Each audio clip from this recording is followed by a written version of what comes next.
Chapter 66. Execution. It was near midnight.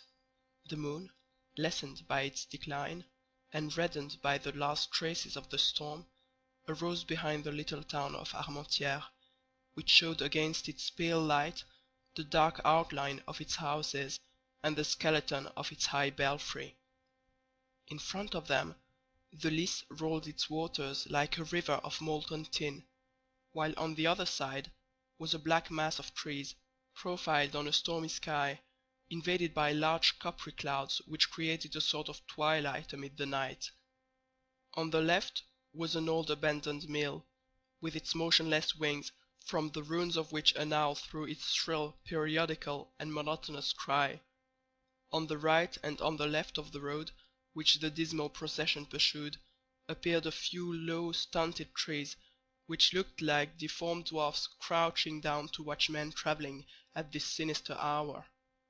From time to time a broad sheet of lightning opened the horizon in its whole width, darting like a serpent over the black mass of trees, and like a terrible scimitar divided the heavens and the waters into two parts.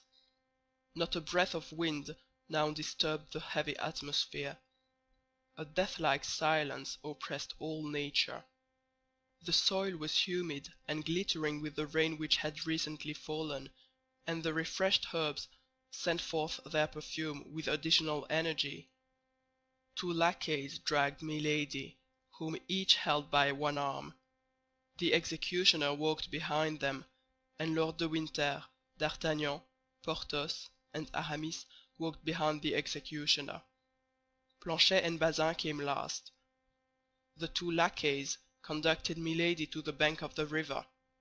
Her mouth was mute, but her eyes spoke with their inexpressible eloquence, supplicating by turns each of those on whom she looked. Being a few paces in advance, she whispered to the lackeys, "1,000 pistoles to each of you if you will assist my escape. But if you deliver me up to your masters, I have near at hand avengers who will make you pay dearly for my death." Grimaud hesitated. Mousqueton trembled in all his members. Athos, who heard Milady's voice, came sharply up. Lord de Winter did the same. "Change these lackeys," said he. "She has spoken to them. They are no longer sure." Planchet and Bazin were called, and took the places of Grimaud and Mousqueton. On the bank of the river, the executioner approached Milady and bound her hands and feet. Then she broke the silence to cry out, "You are cowards, miserable assassins! 10 men combined to murder one woman! Beware! If I am not saved, I shall be avenged!" "You are not a woman," said Athos coldly and sternly. "You do not belong to the human species. You are a demon escaped from hell, whither we send you back again." "Ah, you virtuous man," said Milady, "please to remember that he who shall touch a hair of my head is himself an assassin." "The executioner may kill without being on that account an assassin," said the man in the red cloak, rapping upon his immense sword. "This is the last judge, that is all. Nachrichter, as say our neighbors the Germans." And as he bound her while saying these words, Milady uttered 2 or 3 savage cries, which produced a strange and melancholy effect in flying away into the night, and losing themselves in the depths of the woods. "If I am guilty, if I have committed the crimes you accuse me of," shrieked Milady, "take me before tribunal! You are not judges! You cannot condemn me!" "I offered you Tyburn," said Lord de Winter. "Why did you not accept it?" "Because I am not willing to die," cried Milady, struggling. "Because I am too young to die." "The woman you poisoned at Béthune was still younger than you, madame, and yet she is dead," said D'Artagnan. "I will enter a cloister, I will become a nun," said Milady. "You were in a cloister," said the executioner, "and you left it to ruin my brother." Milady uttered a cry of terror and sank upon her knees. The executioner took her up in his arms, and was carrying her toward the boat. "Oh, my God!" cried she. "My God! Are you going to drown me?" These cries had something so heart-rending in them that Monsieur d'Artagnan, who had been at first the most eager in pursuit of Milady, sat down on the stump of a tree and hung his head, covering his ears with the palms of his hands, and yet, notwithstanding, he could still hear her cry and threaten. D'Artagnan was the youngest of all these men. His heart failed him. "Oh, I cannot behold this frightful spectacle," said he. "I cannot consent that this woman should die thus." Milady heard these few words, and caught at a shadow of hope. "D'Artagnan, D'Artagnan!" cried she, "remember that I loved you." The young man rose and took a step toward her, but Athos rose likewise, drew his sword, and placed himself in the way. "If you take one step farther, D'Artagnan," said he, "we shall cross swords together." D'Artagnan sank on his knees and prayed.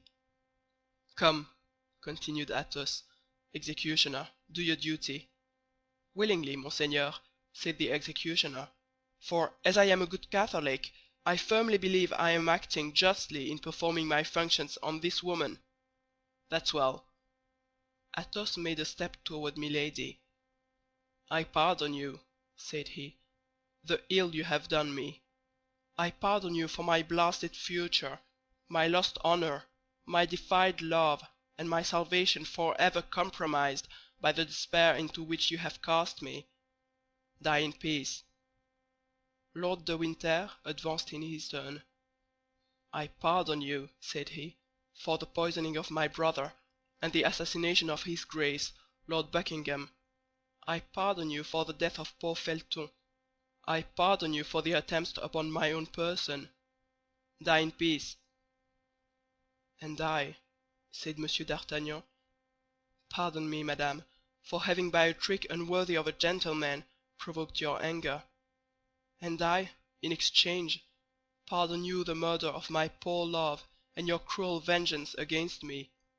I pardon you, and I weep for you. Die in peace." "I'm lost," murmured Milady in English. "I must die." Then she arose of herself, and cast around her one of those piercing looks which seem to dart from an eye of flame. She saw nothing, she listened, and she heard nothing. "Where am I to die?" said she. "On the other bank," replied the executioner.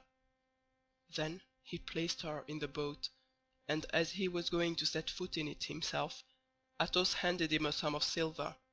"Here," said he, "is the price of the execution, that it may be plain we act as judges." "That is correct," said the executioner.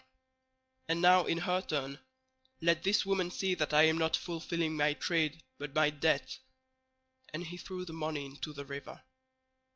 The boat moved off toward the left-hand shore of the Lys, bearing the guilty woman and the executioner. All the others remained on the right-hand bank, where they fell on their knees.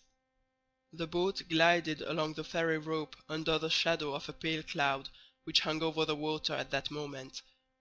The troop of friends saw it gain the opposite bank.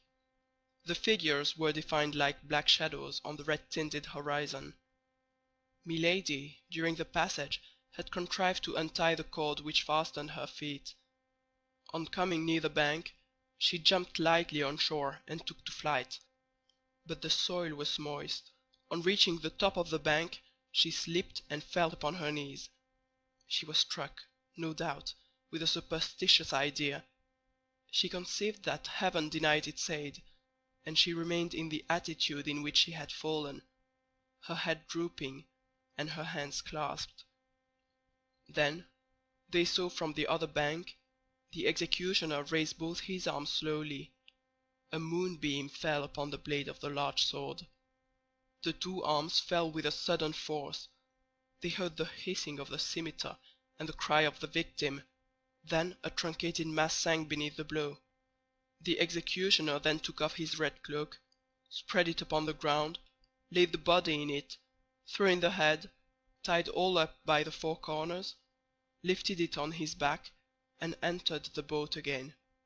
In the middle of the stream he stopped the boat, and suspending his burden over the water, cried in a loud voice, "Let the justice of God be done!"